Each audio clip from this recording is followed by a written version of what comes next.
Evoker, Book 1 of the Dyrnwyn Strain, by Josh Erickson. Read by Josh Erickson. Chapter 1. Advertisement loading from the Equitable Technology Foundation.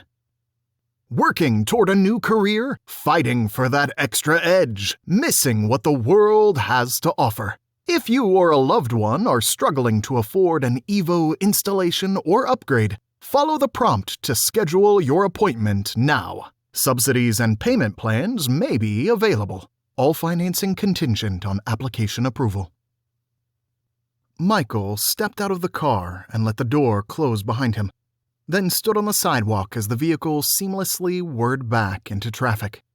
The payment would withdraw itself from his account, automated like everything else, but it still always felt odd to have no part in the transaction. Not even a placebo button to press anymore.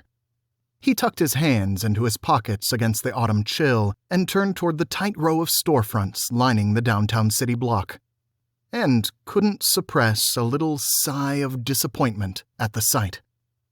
It was all so boring. Every building down the row was gray or brown brick, with barely any variation to tell one store from another. A few still had a little architectural character that set them apart, but all of it seemed vestigial, details left from a different time.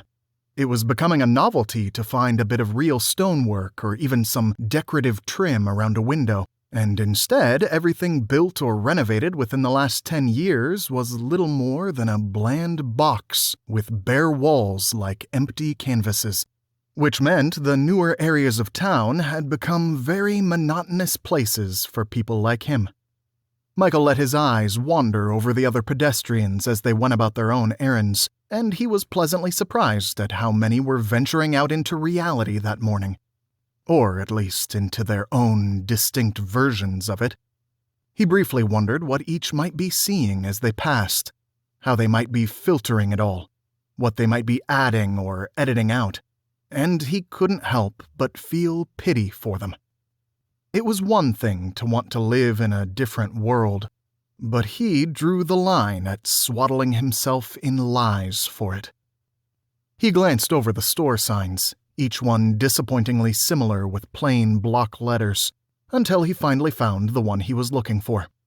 The coffee shop was called Mocharisma, and it was supposed to be one of the few places in the area that still sold the real stuff. It was only a block from his meeting at the gallery, so he figured he might as well indulge a little and treat himself. Heaven knew he could use the caffeine before going to discuss things like digital reproduction royalties and derivative attribution rights. He could already feel himself getting annoyed just thinking about it. Michael waited for a break in the stream of people, then angled through to make his way to the cafe.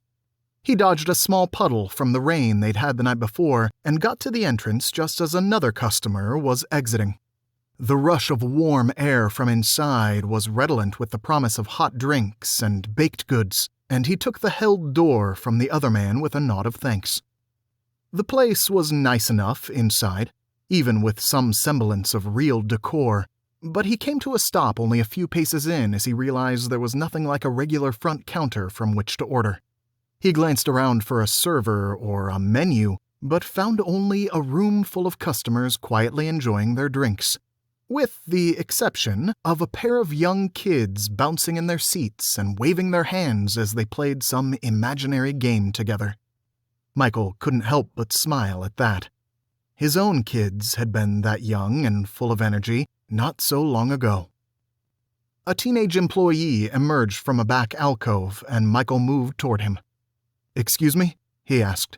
"Do I wait to be seated, or—" The kid looked confused for a second, like he was trying to translate the question for himself. Then he shook his head. No," he said with a little too much amazement. "It's all Evo, sir. Just have a seat and order." "Yeah, okay," Michael replied, nodding his thanks. But secretly, he was banking a little annoyance at the kid's baffled tone. It was like he'd asked if the air was breathable. For a moment, Michael considered just leaving and trying another place, but a glance at the time told him he didn't have nearly enough to go wandering in search of something that had likely stopped existing. Everything was Evo now. It was where most of the modern world lived, and kids like that server had grown up knowing nothing else. So instead, he found a seat a few paces away and placed his bag in it, letting the strap drape over the back before dropping into the chair opposite. Embedded virtual Optimesh had taken over everything almost a decade ago, practically an overnight revolution as far as he remembered. And now nearly everyone had some kind of access to the new layers of existence it afforded. So much so, in fact, that it had basically become a human right, required hardware to hold down a job or participate in society at all. With one simple procedure, quick and painless, you could open up a whole new world of possibilities right behind your own eyes. Or so the advertisements said. But as far as Michael was concerned, Evos were more of a de-evolution for humanity, and if his circumstances had been any different, he probably would have remained one of the dwindling few who refused to get chipped up. He saw it all as nothing more than smoke and mirrors, fairy dust in high-speed, high-res, non-stop bulk, available at a thought and discarded just as quickly. But most days, he knew it was better to keep those opinions to himself. Especially after his youngest daughter had once accused him of sounding like a crotchety old man yelling at motor cars from the back of his donkey. Teenagers were great for that kind of vivid perspective. And if there was ever a good reason to give up and log in, a good cup of coffee was certainly near the top of the list. So he sighed and reluctantly pulled up the memory of his key image to activate his Evo. He closed his eyes and saw the picture. A beautiful day at a lake. All of them happy and smiling. A streak of yellow and red down by the shore. For a moment, nothing happened. His model was a few years older and still had the boot sequence most of the latest chips had done away with. But then his head began filling with the familiar autonomic tingling as the hardware came to life, and the interface coalesced into the Evo logo and a single box of translucent white text hovering over his vision. "Hello, Michael. Would you like to connect?" He sighed again and selected yes. And the world came to vibrant life around him. First, it was the music. Some generic corporate dance beat piped directly into his head at his personal default volume. Then the surface of the plain table in front of him began glittering as the layers of effects loaded, first wavering like a heat haze and then fully morphing into a pool of crystalline water rippling gently over the image of the menu he'd been looking for. And despite knowing better, he couldn't help but reach down to touch it. His fingertips disturbed the water convincingly to leave shimmering trails as he moved his hand in small circles, and, as usual, he found himself equally impressed and annoyed at how good the illusions were, though that was immediately mitigated by the lack of any real wetness or coolness over the smooth table. His fingers wanted to feel the water they thought was there, but it was just a phantom projected into his head. And that emptiness always left him feeling somehow unfulfilled, like a sneeze that wouldn't quite come, but happening constantly as long as his Evo was on. No matter how many virtual layers they draped over top it, reality was always waiting beneath, and he just couldn't quite make himself forget it. He shook off the malaise and turned his attention to the menu, glancing over the options and trying not to linger on any one item for too long. But just as he thought it, a blueberry muffin caught his eye, and he had to endure a few seconds of sizzle reel showing the thing plumping enticingly in the oven. And after trying and failing to dismiss the video before it looped again, he simply ordered the thing to get it to stop. The coffee went easier, even through the dozens of options and upgrades the submenus threw at him, and soon he was treated to a confirmation message from a miniature AI avatar, who began frantically scurrying around a virtual kitchen in his periphery. Another prompt showed the price being deducted from his account, and he tried not to think about how many hours he'd have to work in one of his various side jobs to cover the expense of the treat. But he had to eat. Surely even debtors could be allowed that much. Michael minimized the prompts to the top left corner of his overlay and sat back in the chair, feeling a little like he'd just run a gauntlet. He knew most people must prefer to interact with the world this way, otherwise every business wouldn't have so readily leapt into the technology, but for him, the augmented reality just felt wrong. Artificial, like he was pounding on a suffocating film of shiny plastic wrapped over existence. His display suddenly lit with some kind of fire effect to his right, and he turned to find that the two bouncing kids were actually playing an Evo game that involved tossing magical spells at one another. The older one threw a series of scintillating bolts that zigzagged through the air between them, and Michael watched as the younger grimaced and activated a blue aura that deflected all the shots. Both kids whooped in delight, and the adult at the table looked up and patted the air for them to tone it down. As Michael watched, another prompt came up in his screen to advertise the game as Arcane Quest 3, and he let it play for a moment to see animated characters throwing massive fireballs from the parapets of a dark tower. The slick marketing looked nothing like the cheap effects the kids were using, and he knew it was just the way of things now. But even so, he had to admit that he would have killed to have something like it at their age. He would have been over there laughing and throwing spells right along with them.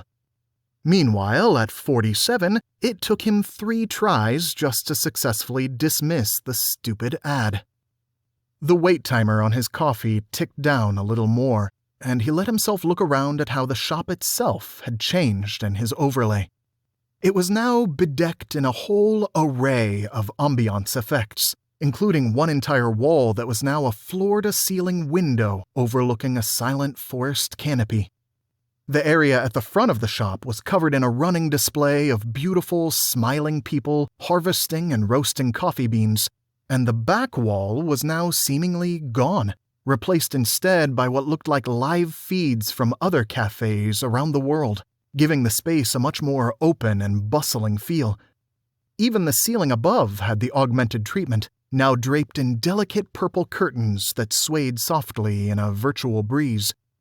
It was almost convincing enough to make him shiver with the cool that he knew he couldn't possibly be feeling. Just a trick of his meat brain trying again to reconcile his dueling senses. And all of that was just on the default settings. He could see the little shimmer of icons in the corners of every display, inviting him to explore the different customization options for each. The forest canopy could scroll over to become a mountain vista or a sprawling desert, and there were many more choices in grayed-out windows to either side, if he wanted to pay to upgrade his Mo-Charisma aesthetic experience. For just a small fee, he could customize the place to look like practically anything. And at that point, it became too much. He considered shutting off the chip now that he'd placed his order, but the bag in the chair across from him caught his eye, and his thoughts slipped straight to what was inside. One memory led to another, and before he knew it, Michael found his attention drifting to his local storage, following the long trail of directories down until a file was suddenly unpacking on his overlay. And every bit of his willpower ran away like sand through a sieve. He closed his eyes as the program finished loading, and he stayed that way for a long beat, long enough that if someone were to glance over, they might wonder what was wrong with him. But he didn't care, because when he finally opened them again, she was sitting there, smiling. And he had to fight very hard not to smile back at his wife. His oldest daughter had made the illusion for him a long time ago, and though he knew she'd meant well, He'd stopped counting the number of times he'd tried and failed to delete it. The thing had come from hundreds of pictures, rendered into 3 dimensions and given a semblance of life with a rudimentary AI, the chest rising and falling naturally as if with breath, and the eyes drifting around the room like she was taking it all in on a lovely morning out. And despite himself, Michael had always found that if he didn't look too hard, he could almost believe that she was actually there with him, waiting for their order, about to reach out and take his hand, or say something funny, or call him Mikey in the way she knew he playfully hated. In the way that he would now give nearly anything to hear again. A 7-year-old knot loosened in his chest, and for a few seconds, he let himself slip into a different version of reality, just like everyone else there, into a world where this moment was true, where his life had gone on along its original path without diverging so abruptly, where he was still writing, and she was still painting, and the present hadn't left them both so far behind. Where the insurance hadn't given out. Where the cancer had been treatable. "I'm sorry, Nay," he said under his breath.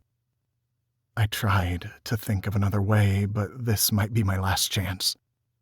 Hopefully, if I can get enough to keep the foundation..." He heard the scuff of shoes just in time to look up and watch a tray pass straight through her image.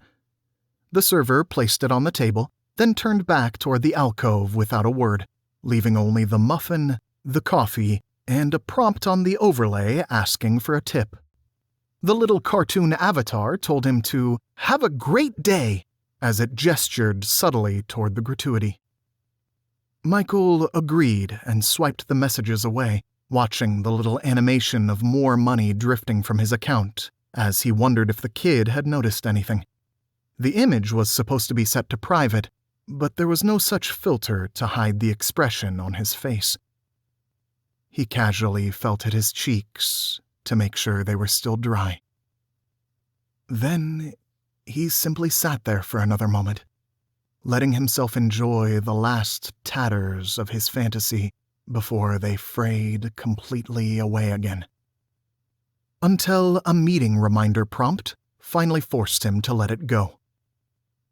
He drew a deep breath and completed his regular ritual by staring directly at the image, taking in all the little details about her that were wrong, like the artificial sparkle in her eyes, the airbrushed skin, and the perfect smile instead of the crooked, wry one he remembered.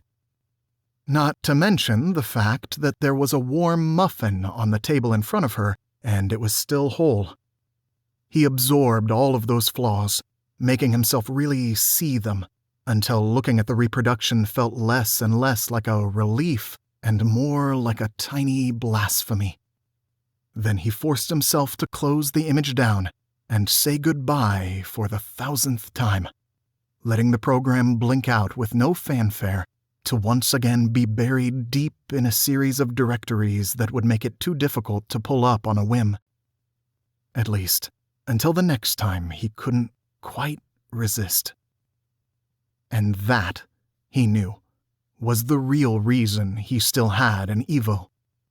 Not for work or games or illusory decorations or even to be a part of modern society, but because it was the only place in the entire world he could go to pretend his Naomi was still alive. Even if for just an instant. A glance at the system clock at the bottom of his display told him it was time to leave. So he pulled up the location of the gallery and activated the beacon program in his map, letting the AI draw a glowing yellow guideline on the floor that led straight to the door. Then he rose and carefully slung the bag over his shoulder before picking up his coffee and muffin to follow the path out of the shop and back out onto a street that had completely transformed.